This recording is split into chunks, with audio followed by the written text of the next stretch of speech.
Okay, PG, you were voted out of Survivor Second Chance last night, and it was a bit of a blindside. Boo! How convinced were you that Abby was actually going home? I was totally flabbergasted. It makes a lot of sense for me. Of course, it didn't make as much sense for Tasha, which she knew. That's why it got turned around on me. But with that said, they flat out just totally lied to me and were like, you know what, you're right. Like, she's a wild card, and we'd rather work with you and Woo. So I gotta say they got me pretty good. I guess they seem really trustworthy. Wow. And on the surface, the tribe swap, it kind of looked like a good thing for you guys because you came in there 4-2. But at the end of the day, do you think that's the reason you're gone, the tribe swap? I mean, if there had been no swap, you'd probably still be there, right? I think that's accurate. On the surface, you were like, yay, we have the numbers. And then I'm like, boo, I have Abi-Maria. But we had voted together, for the last 2 votes. So I didn't think hope was completely lost. I didn't think it was completely lost there. I think I probably would have had a better shot, of course, if I was on a different tribe. But, that's Survivor. Like, there's always twists. There's always unfair twists. And, it's just how you deal with it. And I guess I didn't deal with it very well. I should have gone after Abby from the beginning. Like, looking back in hindsight, I should have just approached Tasha and Savage right away and said, hey, you know what? I'm going to save you guys if you will help me vote out Abi-Maria. And that probably should have just been that. I have to give it to Abby. She may be one of the most brilliant players, but in disguise. Like, I don't even think she knows how good she is. Like, she's on the chopping block 3 weeks in a row, and she's still there. What are your thoughts on Abby as a player and as a person? I don't think she's being a brilliant player. I mean, this is maybe a brilliant way to get to third place. But she will never win this game. Nobody will ever respect this. It's very, very clear that she's only getting as far as she is because she keeps jumping around telling people that I'm willing to be your pawn. But she also makes very clear to everybody else that, she'll flat out say to my face, I'm voting however Terry tells me to. I'm voting however Tasha tells me to. So that lets you know that this woman isn't in charge of anything, and she's just barely escaping by letting herself be used. She's a terror to be around on Survivor, especially when she suddenly decides that she doesn't like you for some reason.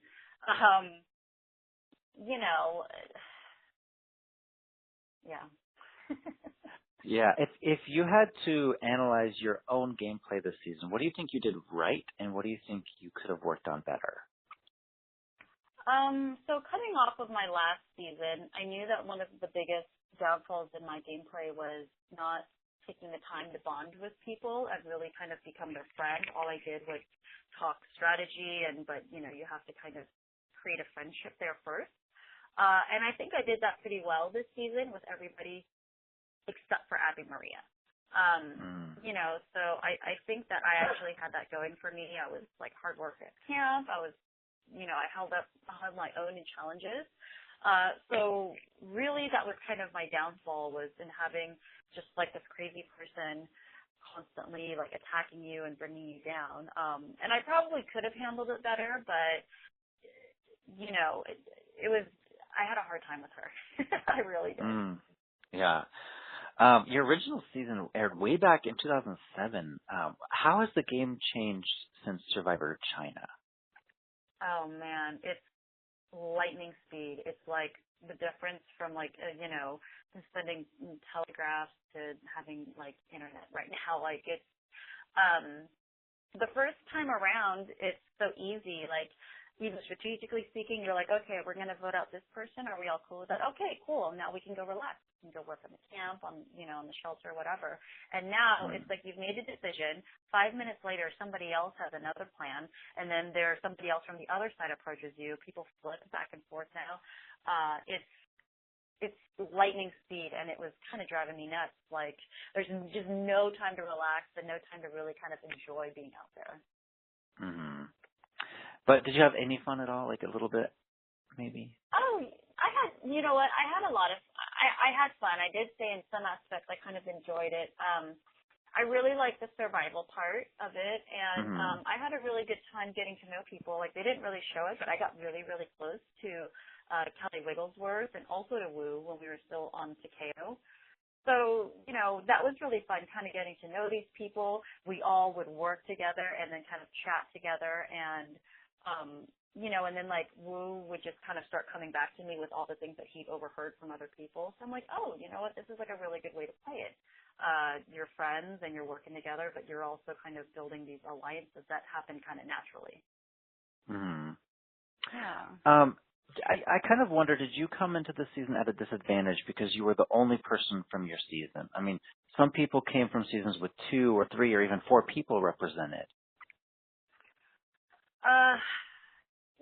Yeah, I think that was a slight disadvantage, and most probably just the fact that I wasn't that active in the Survivor community overall. So a lot of these other people had pre-existing relationships with each other. And it always helps when you go into something with somebody that you already know. You already kind of want to work with them. And I was kind of more of a question mark. So I think that was a bit of a disadvantage. But, you know, on the other hand, if I did flip, there wasn't also anybody that felt like I was betraying them either, you know? Right. I love getting the inside scoop on things that we didn't see. You mentioned some friendships, but was there anything else, like any fights or anything that happened that didn't make it onto TV? Oh, there's so much that doesn't make it on. Let me see here. Like, for instance, on Takeo, they didn't show it, but actually, Terry had said something that upset Abi-Maria, and she came back crying and telling everyone that he had verbally assaulted her, which was clearly not the case. Like, it seemed like she was just basically saying word for word all the things that Shireen had said on her last season when she actually was attacked. You know, and so they didn't show any of that. They didn't show, I don't know, I was doing like a ton of work on the new tribe. I'm kind of bummed that they didn't show my little clam garden. I found a bunch of giant clams like the size of my head. And I put them all together in this little clam garden. So there's, you know, there's little things like that. They didn't show that after I got voted out, Tasha yelled out, "It shouldn't have been you." She goes, "It should have been Varner." Oh, wow. You know, which was just like a stab in the heart, like especially when you're voted out. You're like, oh man, like come on. You know, I think those are some of the kind of more interesting things. And final question, Peih-Gee, if you could predict who you think is going to win this season, who would you vote for? Oh man, it's so hard to say right now. The game is just flip-flopping back and forth. I will say that I think that Wentworth and Jeremy seem to be playing really, really good games right now. And I think having the immunity idol will definitely help. You know, it helps both of them. So I think, you know, I'm rooting for those guys. Awesome. Well, thanks a lot. It was great seeing you on TV again all these years later. Maybe we'll see you again in another 7 or 8 years. Oh man, sooner than that, I hope. Right. All right. Well, have a good day. All right, you too. Thanks. Mm-hmm. Bye.